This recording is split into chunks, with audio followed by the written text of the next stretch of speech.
Hi everyone. അപ്പോൾ ഇന്നത്തെ ക്ലാസ്സിൽ നമ്മൾ നോക്കാൻ പോകുന്നത് കേസ് സ്റ്റേറ്റ്മെന്റ് ആണ്. Okay, case statement in SQL. Okay, ഈ SQL കേസ് സ്റ്റേറ്റ്മെന്റ് യൂസ് ചെയ്യുന്ന നമ്മുടെ SQL ക്വറിയിൽ നമ്മൾ കണ്ടീഷണൽ ലോജിക് അപ്ലൈ ചെയ്യാൻ വേണ്ടിയിട്ടാണ്. ഓക്കെ, കണ്ടീഷണൽ ലോജിക് എന്ന് പറഞ്ഞാൽ ഓരോ കണ്ടീഷൻ അനുസരിച്ച് നമ്മൾ ഓരോ ഡിസിഷൻ എടുക്കുകയാണ്. ഇപ്പൊ എക്സാമ്പിൾ, ഇപ്പൊ നമ്മൾ മാർക്ക് 90 കൂടുതലാണെങ്കിൽ A ആണ്, 75 കൂടുതലാണെങ്കിൽ B ആണ്, 60 കൂടുതലാണെങ്കിൽ C ആണ്, അല്ലെങ്കിൽ D ആണ്. അതുപോലെ സർട്ടൻ കണ്ടീഷൻ അനുസരിച്ച് നമ്മൾ ഡിസിഷൻ എടുക്കുന്നതിനാണ് കണ്ടീഷണൽ ലോജിക് എന്ന് പറയാ. ഈ കണ്ടീഷണൽ ലോജിക് നമ്മൾ SQL അപ്ലൈ ചെയ്യാൻ വേണ്ടിയിട്ടാണ് കേസ് സ്റ്റേറ്റ്മെന്റ് യൂസ് ചെയ്യുന്നത്. ഓക്കെ, ഡെഫിനിഷൻ നോക്കാം നമുക്ക്. Case statement in SQL is used to add conditional logic. Simple ആണ്.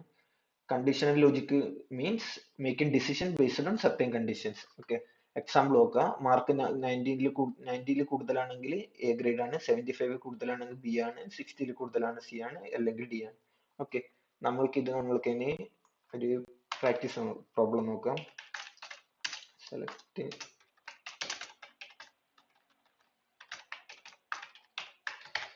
ഇവിടെ എനിക്കൊരു എംപ്ലോയീസ് എന്ന് പറഞ്ഞൊരു ടേബിൾ ഉണ്ട്. ഓക്കെ, ഇവിടെ നമ്മൾക്ക് ജോയിനിങ് ഡേറ്റ് ഉണ്ട്.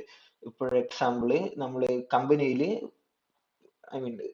കുറെ മുൻപേ ജോയിൻ ആയവർക്ക് നമ്മളൊരു സാലറി ഹൈക്ക് കൊടുക്കുകയാണ്. ഓക്കെ, ലെറ്റ്സ് 10% ഹൈക്ക് കൊടുക്കുകയാണ്. ഓക്കെ, സോ നമ്മൾ കണ്ടീഷൻ എന്താ വെച്ചാൽ 2019 മുന്നേ ജോയിൻ ചെയ്തവർക്ക് ഹൈക്ക് കൊടുക്കുകയാണ്.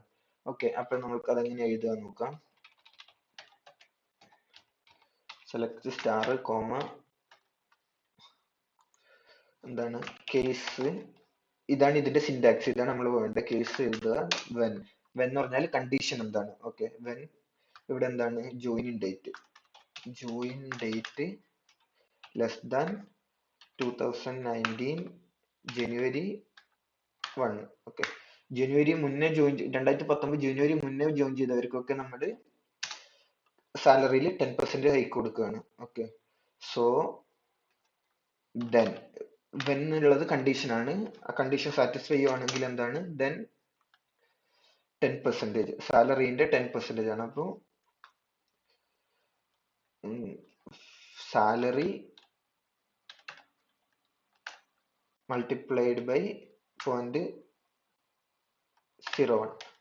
ഓക്കെ, ഇതാണല്ലോ 10% ആണ് equation. Okay, so else condition എന്ന് പറഞ്ഞാൽ മാൻഡറ്ററി അല്ല, ഉണ്ടെങ്കിൽ കുഴപ്പമില്ല.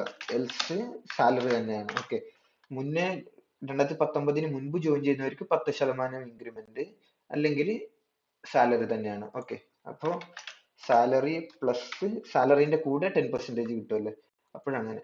ഓക്കെ, എന്താസ് okay salary after appraisal. Okay, ഇത് റൺ ചെയ്ത് നോക്കാം. ഓക്കെ, ഇപ്പോഴും ഇതെന്താണ് 2019 ശേഷമാണ്, അതുകൊണ്ട് ഇൻക്രിമെന്റ് ഇല്ല. ഇവിടെ ഇത് 2018 മുൻപേ ആണ്, അതുകൊണ്ട് 70,000ന്റെ 10% 700 രൂപ, അത് ഇൻക്രിമെന്റ് ആയിട്ടുണ്ട്. ഓക്കെ, ഇങ്ങനെയാണ് നമ്മൾ കേസ് സ്റ്റേറ്റ്മെന്റ് എഴുതുന്നത്. ഓക്കെ, ഇതില് എൽസ് മാൻഡറ്ററി അല്ല, ഇപ്പൊ എൽസ് ഇല്ലെങ്കിലും കുഴപ്പമില്ല. ഫോർ എക്സാമ്പിൾ എൽസ് ഇല്ലാണ്ട് നമുക്ക് റൺ ചെയ്ത് നോക്കാം. ഓക്കെ, എൽസ് ഇല്ലെങ്കിൽ എന്താ സംഭവിക്കാന്ന് വെച്ചാൽ ഈ കണ്ടീഷനിൽ മാത്രമേ ഔട്ട്പുട്ട് കിട്ടുള്ളൂ, അല്ലെങ്കിൽ നള്ളാവും. അപ്പൊ നമുക്ക് അത് ഹാൻഡിൽ ചെയ്യാൻ വേണ്ടിയിട്ടാണ് നമ്മൾ എൽസ് ഇടുന്നത്. Else salary. ഓക്കെ, ഇപ്പോഴും ഇതിന് മുന്നേ ആണെങ്കിൽ നമ്മൾക്ക് ഈ ഔട്ട്പുട്ട് കിട്ടും, അതല്ലെങ്കിൽ ഈ ഔട്ട്പുട്ട് കിട്ടും. ഇപ്പൊ എൽസ് ഇല്ലാന്ന് വെച്ചാൽ ഇതിന് മുന്നേ ആണ്, ഇത് മാത്രമേ വർക്ക് ചെയ്യുള്ളൂ, ഈ ബാക്കിയുള്ളതൊക്കെ നൾ വാല്യൂസ് വരും. ഓക്കെ, ഇതാണ് കേസ് സ്റ്റേറ്റ്മെന്റ്. ഡെഫിനിഷൻ വേണമെങ്കിൽ പഠിച്ചു വെച്ച് നോക്കുക, ഞാൻ ഡോക്യുമെന്റിൽ ആഡ് ചെയ്യാം.